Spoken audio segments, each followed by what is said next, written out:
Assalamualaikum warahmatullahi wabarakatuh. Baik, di sini saya akan mempresentasikan tugas besar mata kuliah metode numerik dengan case yaitu simulasi aliran eksternal melintasi susunan 4 silinder. Baik, sebelum masuk ke presentasi, izinkan saya untuk memperkenalkan diri. Perkenalkan, saya Devan Rizky Farafel Briliansyah dari program studi D4 Teknik Perpipaan kelas 4A dengan NRP 0823040006. Baik, berikut adalah untuk table of content atau topik bahasan presentasi pada kali ini. Yang pertama ada deskripsi kasus, yang kedua ada kondisi batas dan kondisi awal domain, yang ketiga ada meshing, yang keempat ada kondisi batas di OpenFOAM, dan yang terakhir ada hasil dari simulasi. Baik, untuk deskripsi kasus, dalam tugas besar ini dilakukan simulasi numerik terhadap aliran fluida incompressible yang mengalir melintasi susunan 4 buah silinder silindris dalam konfigurasi linear horizontal. Konfigurasi silinder yang digunakan bertujuan untuk memahami distribusi gaya-gaya hidrodinamika seperti gaya hambat atau drag dan gaya angkat atau lift, serta fenomena vortex shedding yang muncul akibat interaksi aliran dengan permukaan silinder.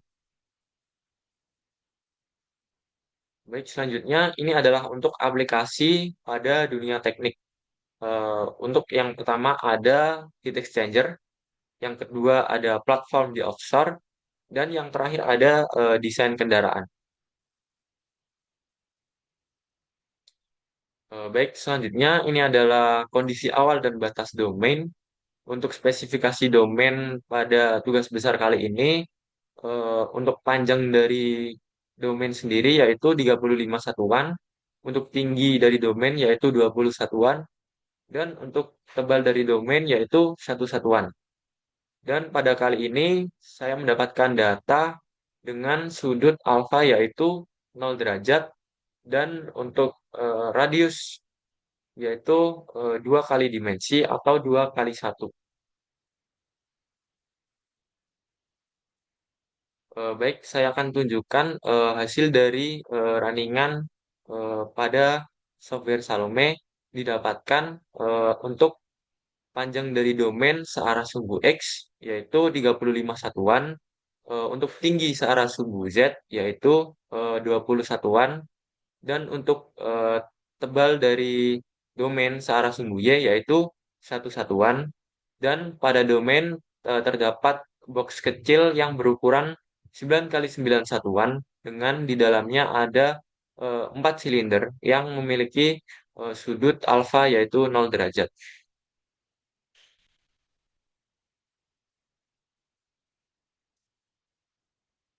Baik, ini adalah untuk spesifikasi geometri eh, untuk radius yaitu dari titik koordinat ke titik tengah dari masing-masing silinder yaitu sepanjang 2 satuan.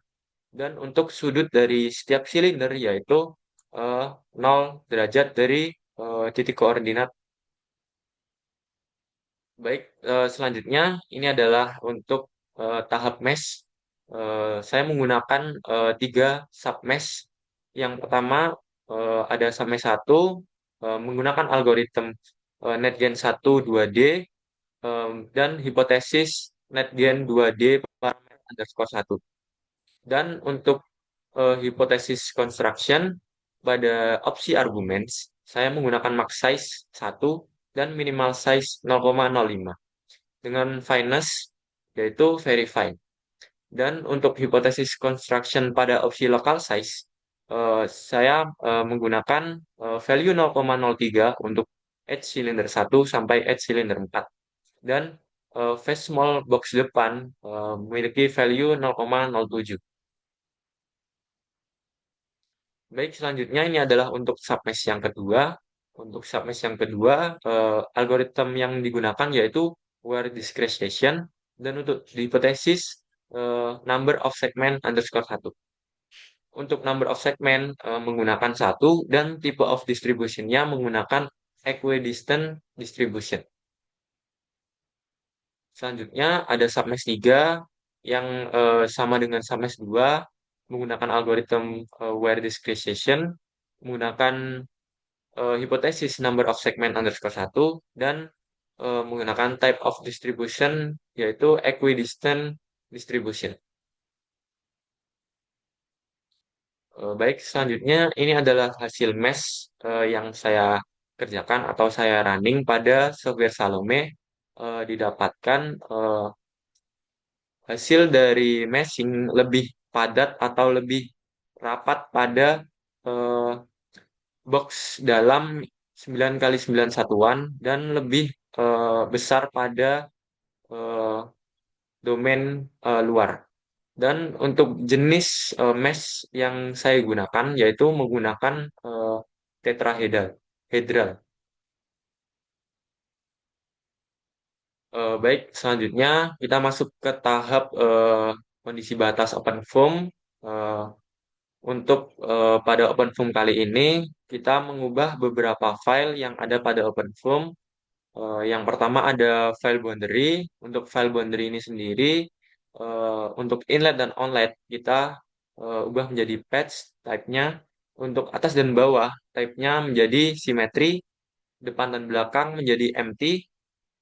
Untuk silinder satu sampai silinder 4 menggunakan tipe eh, word. Selanjutnya ada file di batas P untuk perubahannya sendiri pada inlet yaitu menggunakan tipe zero gradient, outlet menggunakan tipe fixed value, dan atas bawah menggunakan tipe simetri, dan untuk depan dan juga belakang menggunakan empty, dan untuk silinder satu sampai silinder 4 menggunakan tipe zero gradient. Selanjutnya yaitu file batas U eh, untuk yang dirubah yaitu pada atas bawah, depan belakang, dan juga silinder. Untuk inlet menggunakan fixed value, untuk outlet menggunakan tipe zero gradient, untuk atas dan bawah menggunakan tipe simetri, untuk depan belakang menggunakan tipe empty, dan untuk silinder satu sampai silinder 4 menggunakan tipe non-slip. Baik, selanjutnya ini adalah untuk file control dict menggunakan aplikasi PimpleForm. Untuk start formnya menggunakan let's time, untuk start time-nya 0 dan untuk end time-nya yaitu 200 dan delta T menggunakan 0,05 dan juga write interval menggunakan 0,5. Dan berikut adalah untuk perubahan yang dirubah pada control dict dan juga kita mengisi pada eh, opsi COFR ini menggunakan data yang ada di eh, software Salome tadi. Ini juga sama untuk kontrol di pada force 3, force 2, dan force 4. eh, kita merubah di eh, COFR, kita sesuaikan pada software Salome yang didapatkan. Baik, selanjutnya ini adalah untuk transport properties. Untuk transport properties sendiri yang dirubah adalah NU. Untuk NU sendiri, nilai NU didapatkan dari 1/RE.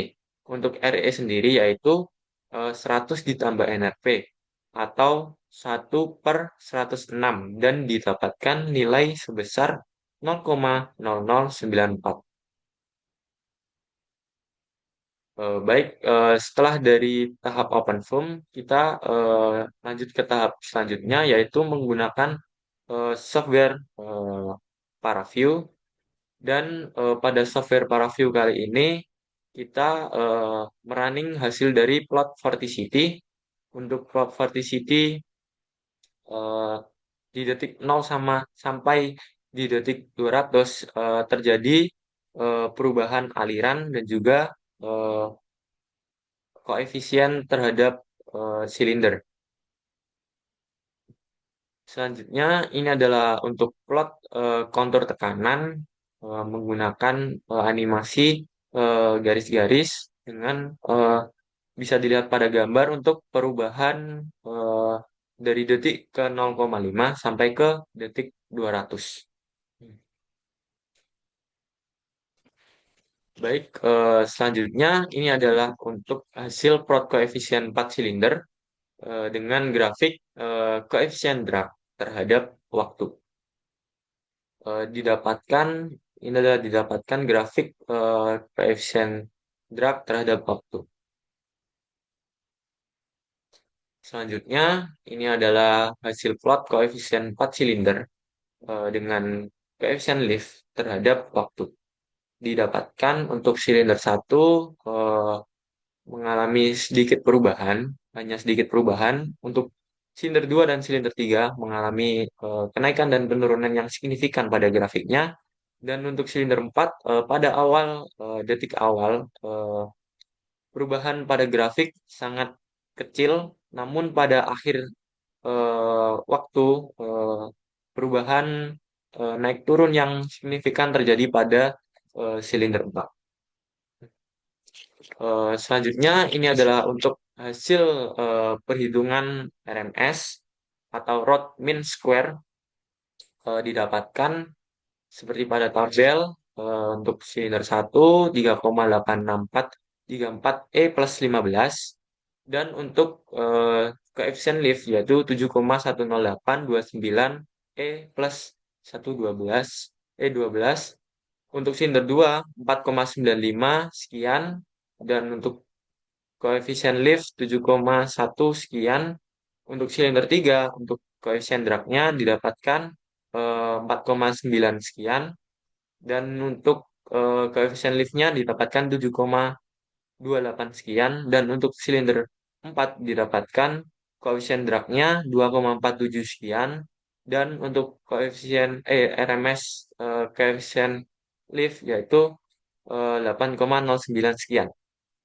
Jadi secara keseluruhan dapat disimpulkan bahwa silinder 2 adalah yang paling dominan dalam menerima gaya drag karena posisinya yang langsung terpapar aliran utama dan dengan intensitas tinggi, sementara silinder 4 paling dominan dalam menerima gaya lift eh, akibat posisinya di bagian akhir susunan yang membuatnya terkena efek pusaran yang tidak beraturan.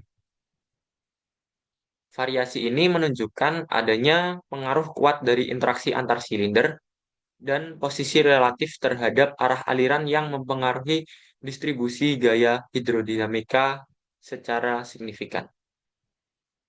Eh, baik, itu saja yang saya dapat sampaikan pada presentasi kali ini. Terima kasih, mohon maaf apabila terdapat kesalahan atau kekurangan. Wassalamualaikum warahmatullahi wabarakatuh.